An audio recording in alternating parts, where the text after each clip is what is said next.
अद्भुत कथा। गुफा का रहस्य। बहुत समय पहले हिमालय की गहरी वादियों में एक गांव बसा था। गांव के चारों ओर घना जंगल और ऊंचे ऊंचे पहाड़ थे।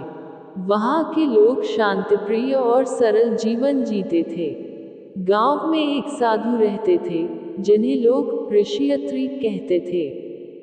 वे अत्यंत ज्ञानी और तपस्वी थे। कहते हैं कि उनके आशीर्वाद से गांव में कभी अकाल नहीं पड़ा और लोग सुख शांति से जीते रहे। एक दिन गांव के कुछ चरवाहे जंगल में भटकते भटकते एक अनोखी गुफा तक पहुंचे। गुफा के द्वार पर विचित्र चिन्ह बने थे, जैसे किसी ने उसे तांत्रिक शक्ति से सुरक्षित किया हो।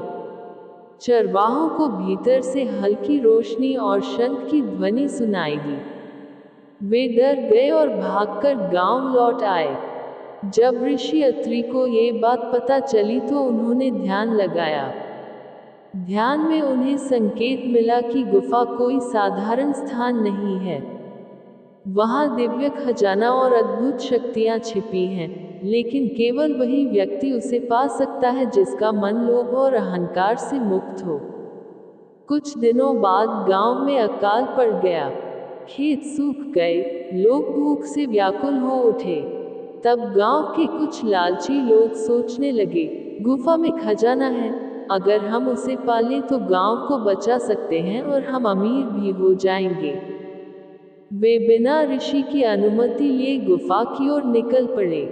जैसे ही वे गुफा में पहुंचे, भीतर से तेज हवा चली और एक अदृश्य आवाज गूंज उठी, जो स्वार्थी होगा वही यहीं कैद हो जाएगा। लालची लोग घबराए, लेकिन भीतर जाते ही रास्ता बदलने लगा। दीवारें सिकुड़ने लगी और अंधकार छा गया।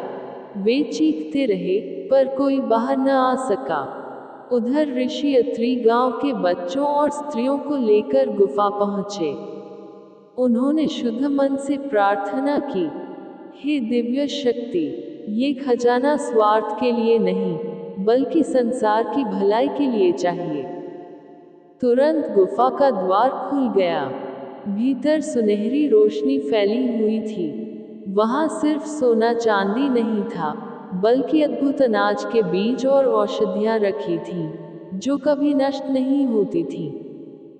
ऋषि ने उन बीजों को गांव वालों को दिया। धीरे धीरे खेत हरे भरे हो गए, फसल लहलहा उठी। गांव फिर से समृद्ध हो गया। लेकिन लालची लोग कभी वापस न लौटे। कहा जाता है, उनकी आत्माएं आज भी उस गुफा में भटकती हैं।